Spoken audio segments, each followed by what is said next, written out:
আপনি এরকম ব্যবহার করছেন কেন? তাহলে আপনি বুঝিয়ে বলবেন, আপনি কেন চিল্লাচ্ছেন? আপনি আপনি আপনি চিৎকার করছেন কেন? চিৎকার তো করতে পারবেন না। আবারও আপনি সে হাইট তুলে কথা বলছেন। আপনি শান্ত থেকে কথা বলেন, হাইট তুলে কেন কথা বলছেন?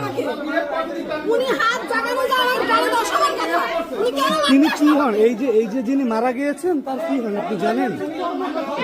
আপনি জানেন মারা গেছে কি জন্য আমরা কেমন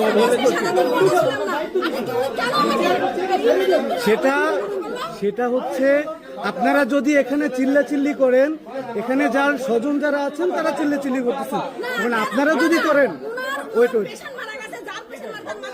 সেটা আপনি কিন্তু তর্কই করছেন। আপনি তর্কই করছেন, আপনি